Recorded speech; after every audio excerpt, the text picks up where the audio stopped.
and I realized I was freaking out, and I was like, Jessica, you need to calm down. Like, you are doing the most right now.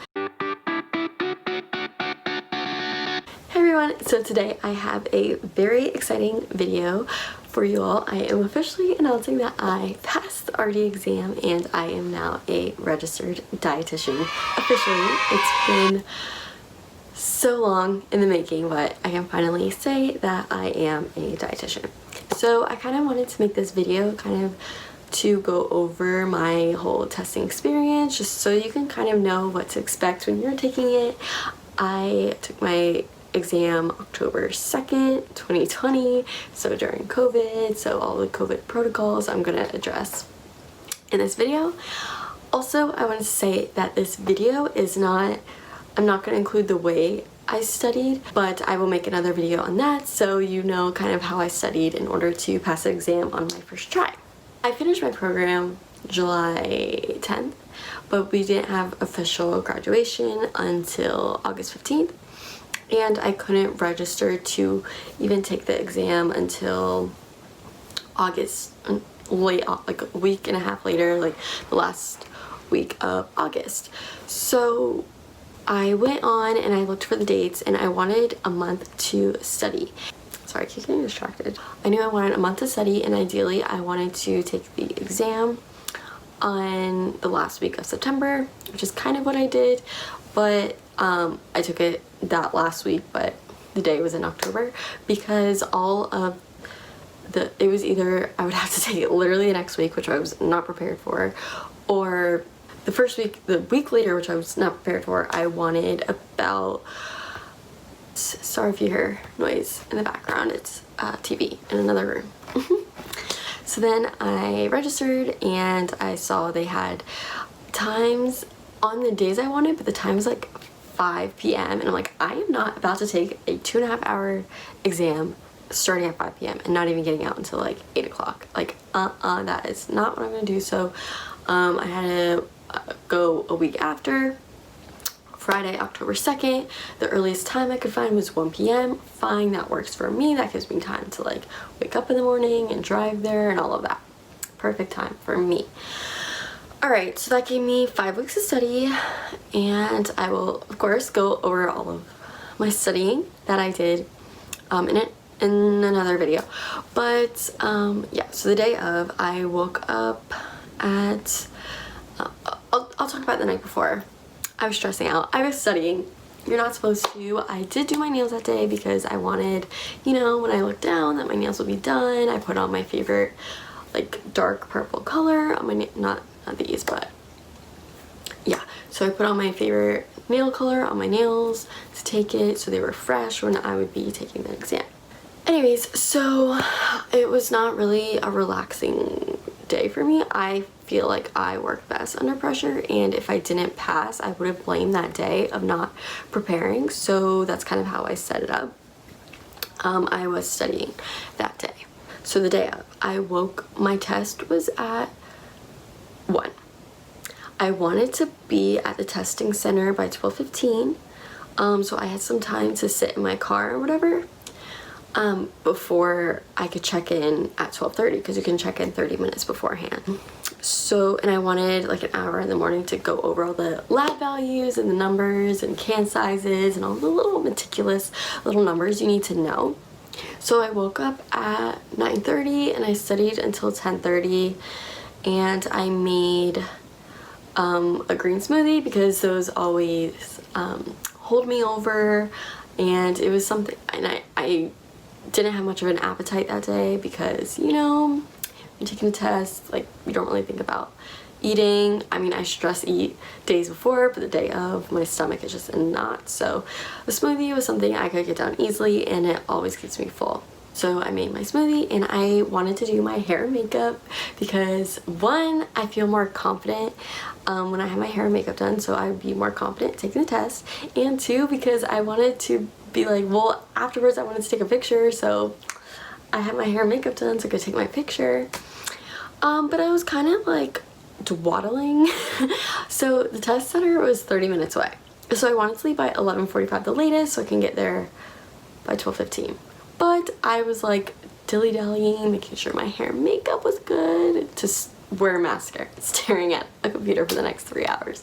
But still, it was important to me. I always like to do my hair and makeup when I take a test. So that is something that was important to me. But anyways, I didn't even get in my car until 11:55. And just my luck, it was pouring rain. Oh, and if you wanted to know what I was wearing, I did wear this jacket, a t-shirt, leggings, and my favorite Nike. So it's like, you know, it was comfortable. It was comfortable to wear, comfortable for me to wear during the test. I feel confident in it and comfy, so that is important.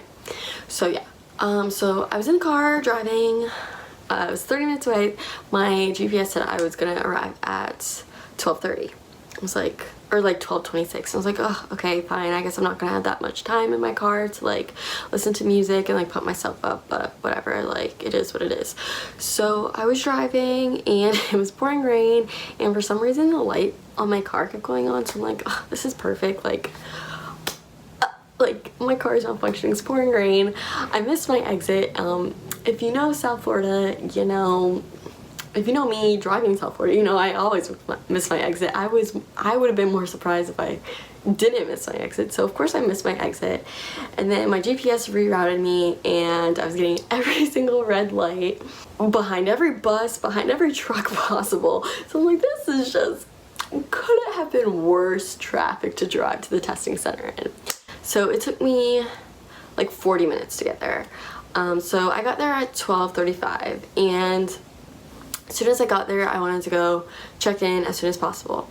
So I pulled into the spot.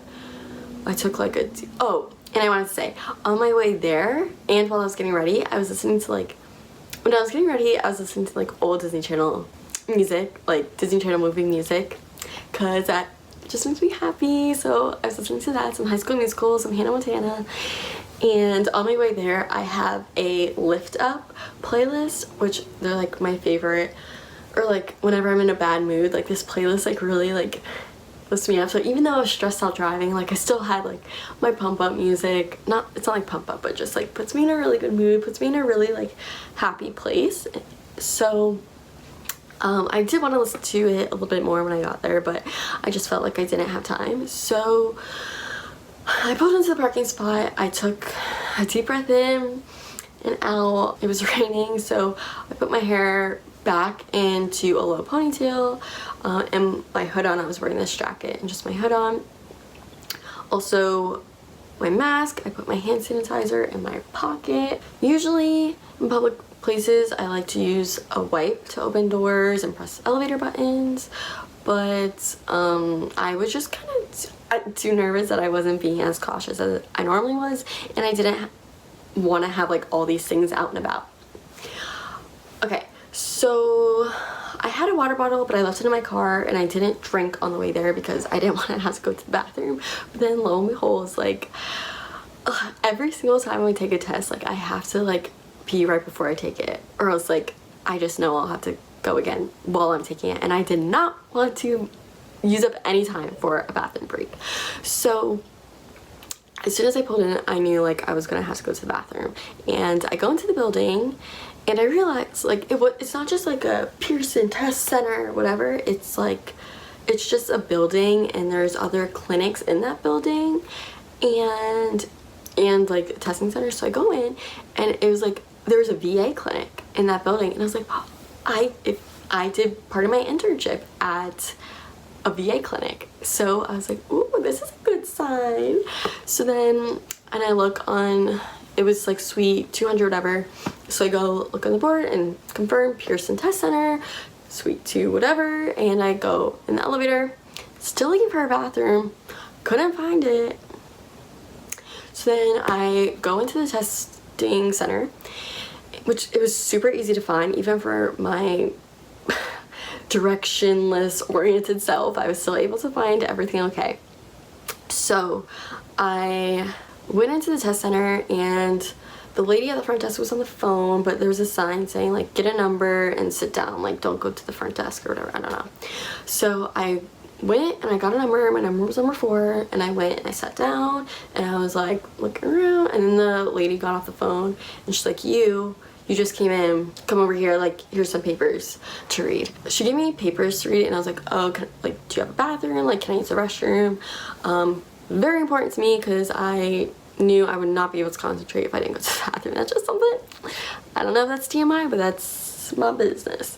So yeah, she gave me a code to the bathroom. I went to the bathroom and I realized I was freaking out, and I was like, Jessica, you need to calm down. Like, you are doing the most right now. Get it together, girl. This is the most important test of your life. No pressure, but pressure. So yeah, I went back to the bathroom and I read the papers, and then like but right as soon as I got done reading those papers, like 5 minutes later, so really quick, the lady at the front desk was like, oh, number 4, that's me. I go and give her my number, and oh, also she asked me, before she gave me the paper, she's like, oh, what exam are you here for? And I was like, the RD exam. Because I never know, like, what it's called to them. But she's like, a CDR exam? I'm like, yeah, that's the one, that's the one. So they ask you, it's a CDR exam. So, yeah, I give her my number, and I'm like, yeah, tell her my last name, and my test is at 1 o'clock. So she highlights it on her little paper, and then you have to sign something and you have to scan your hand, and then you go sit down at a webcam when they take your picture. Then you take your mask off. By the way, when I was reading this stuff, I just felt myself hyperventilating in the mask. Like, exacerbates it, I feel like, because it's like you really like notice how heavy you're breathing when you're wearing a mask. But yeah, so then you take your mask off so they can take your picture.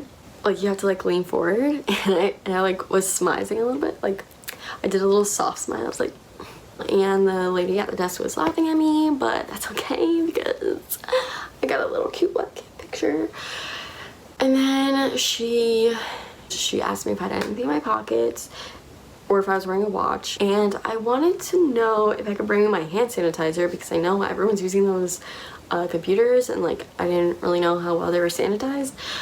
So if I could bring my hand sanitizer in, and she said no, there's hand sanitizer in there. There was not hand sanitizer in there, so just be prepared that you're going to be touching things and you're not allowed to have hand sanitizer.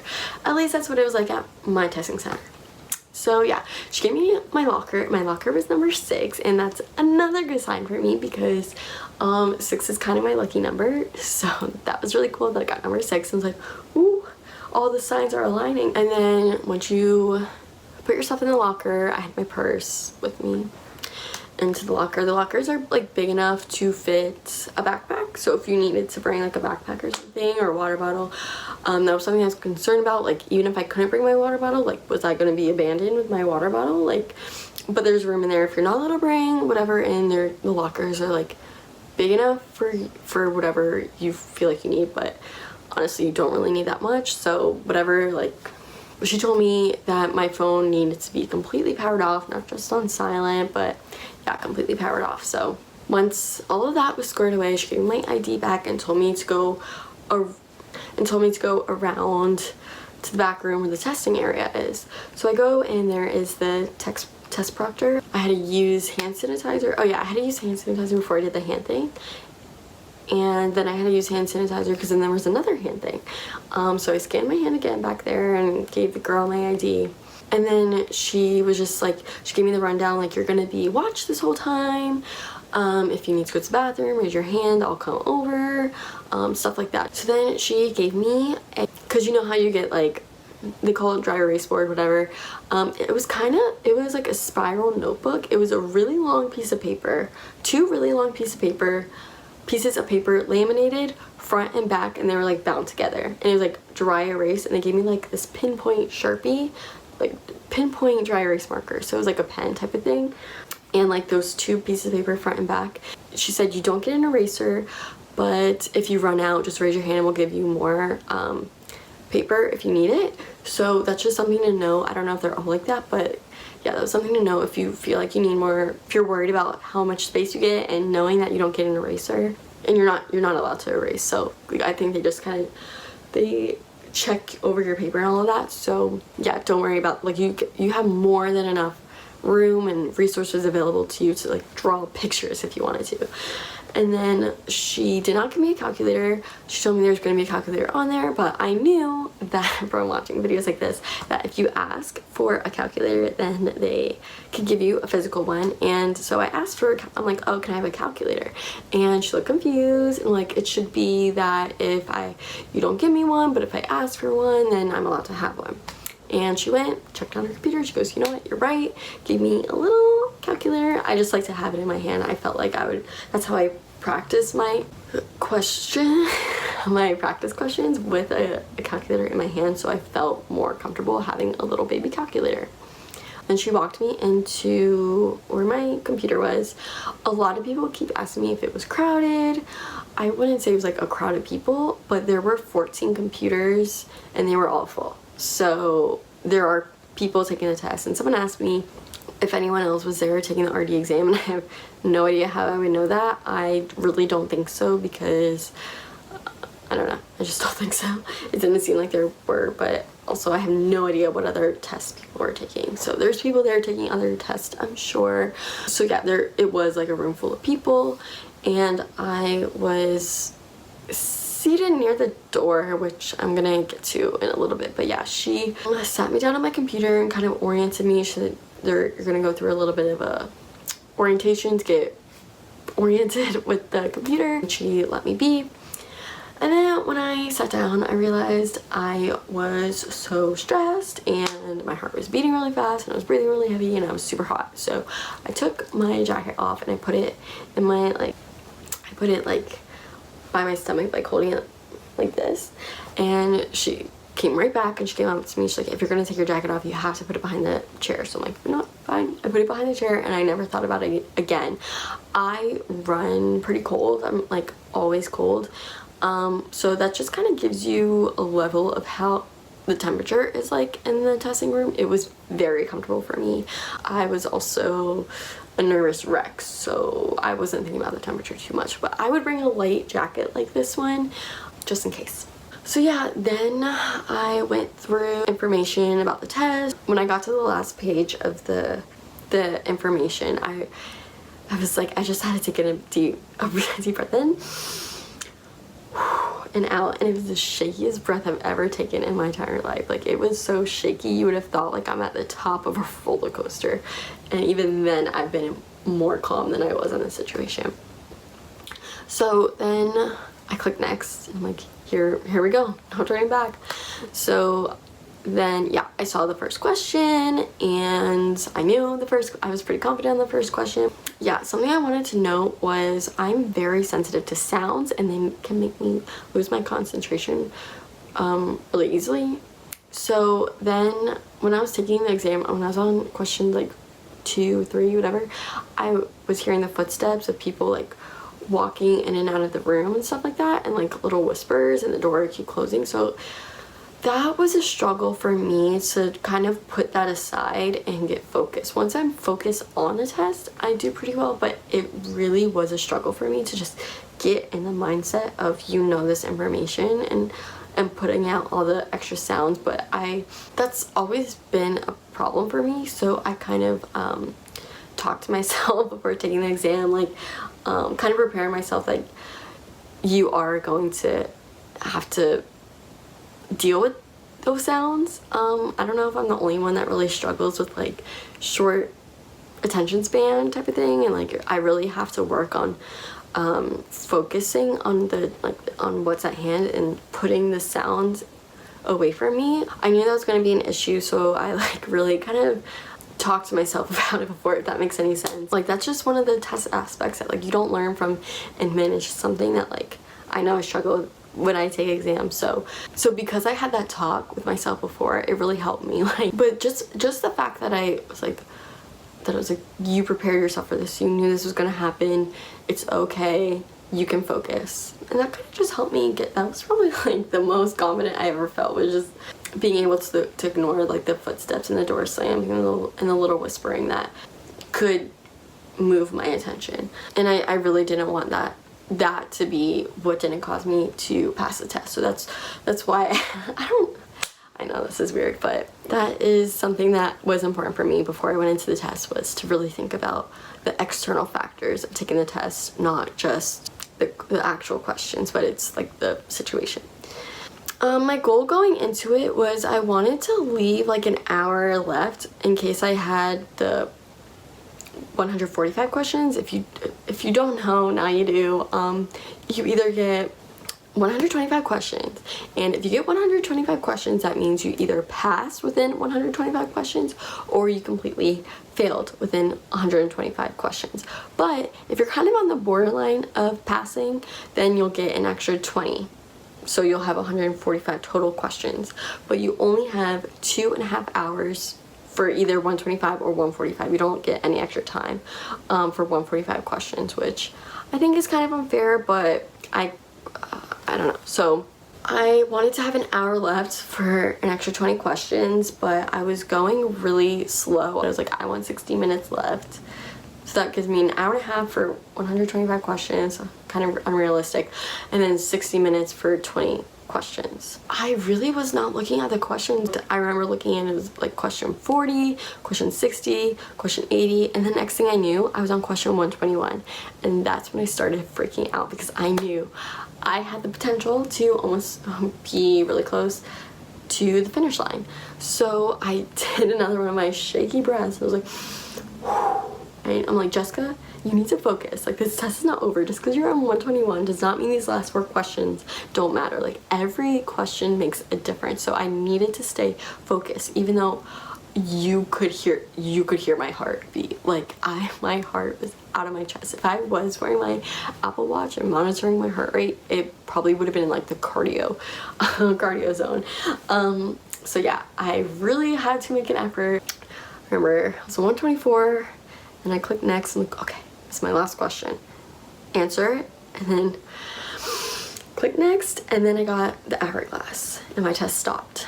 And I went on to the survey. So you get 12 survey questions that are torture. I think this is so mean. They are not getting valid results by putting the survey here, because my test stopped at 125. So for me, I was like, either I passed it and I'm sitting here a registered dietitian right now, or I completely failed it and I have to prepare to take this test again. So that's all that's going through my mind. Either I'm gonna walk out of here happy, or I'm gonna be walking out of here depressed.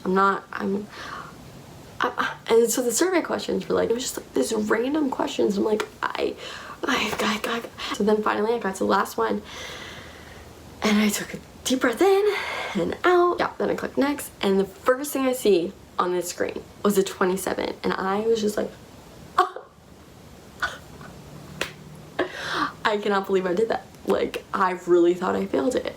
It was a really hard test, and when I saw that 27, I saw 27, and then I saw my name, and then pass under it, and I was like, and I just kept going, 27, name, pass, 27, name, pass, 20, like, what?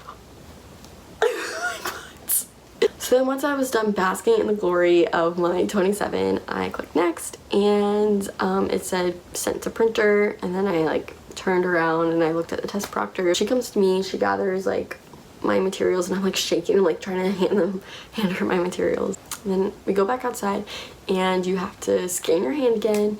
Oh, I never said this. By the time I sat down at my computer, it was 12:45.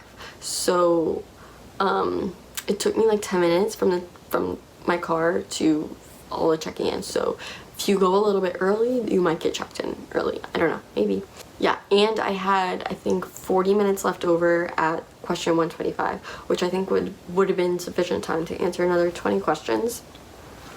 It wasn't the hour I wanted, but good thing. But yeah, I felt like I was going really slow answering those questions. Just because I've never seen them before, I've never seen questions like it before. My brain has not had to work in that way before. So yeah, anyways, I scanned my hand and I was standing there shaking. I really thought I was gonna start crying right then and there. My eyes started to tear up. The only thing that kept me from crying was I didn't want to cry in public, and this lady was kind of rude, so I like didn't want to be like free crying there. Then I was like, oh, where's my paper? Like, where's the paper that everybody shows off? So I was like, oh, do I finish checking out there? And she's like, you get your stuff, yeah. And I was like, oh, okay, so cool. then I go back around to the front desk and I see a printer and I give the guy my ID and I go, he's like, oh, you can get your stuff out of the locker. So I went to locker number 6, I got my stuff, and then the guy at the front desk was a lot nicer, was like, this is for you, and slid me my paper face down. I was like, ooh, I already knew what I was gonna say. The golden paper. And then he was just like, oh, be careful, it's raining out there. I finally turned my phone back on because you didn't really pass until you tell everybody you passed. So I was waiting for my phone to turn back on, and the elevator, there wasn't really service. It was raining outside, but then when I was walking to my car, I was like sobbing, but I never actually cried, which is kind of disappointing because I thought I would, but I don't really cry when I'm happy. I was just walking to my car thinking, I'm a dietitian. Like, I went and things I did, that was a really hard test. So, and then I went to my car and that was that. So, a question I got, my friend asked me if it was hard taking the test wearing a mask, and honestly I thought it would be really annoying wearing a mask for 2.5 hours, but honestly I didn't even pay attention to it. I kind of was like playing with like the straps a little bit because I felt them like, you know, behind my ears, and like that was pretty much it. But in terms of distracting me, no. And I just had that whole talk about how easily distracted I get. It really wasn't that bad. I was able to completely concentrate as if I wasn't wearing a mask. So the only time I ever noticed it, aside from like my ears, was when I would be breathing, and I would like kind of like, you know, obviously notice, because when you exhale, it's just different when you exhale. It didn't stop me from breathing. I want to clear that up. It did not stop me from breathing properly. It's just like you notice it more when you exhale. But I think that's all I wanted to say. All I wanted to say was like I was a nervous wreck and I passed it on my first try. And if you are taking it anytime soon, have confidence in yourself. Don't feel like you need to memorize every single detail and admin, and because the questions are not like that. When you are answering the questions, just think of like what you would do as a dietitian, and that really gave me even more confidence that I passed it because I was thinking like a dietitian, and now I am one. That is all for this video. If you liked it and you thought it was helpful, please give me a thumbs up and subscribe. I've updated my Instagram name, jessicag.rd, so that's really exciting. I'm going to make a video talking about what I did to study, because that's another thing people are asking me, is how I studied for the exam. If you have any questions about how I studied or about the test in general, the day in general, please leave a comment below and I will answer those questions in the comments or in the next video about how I studied. Until next time, bye!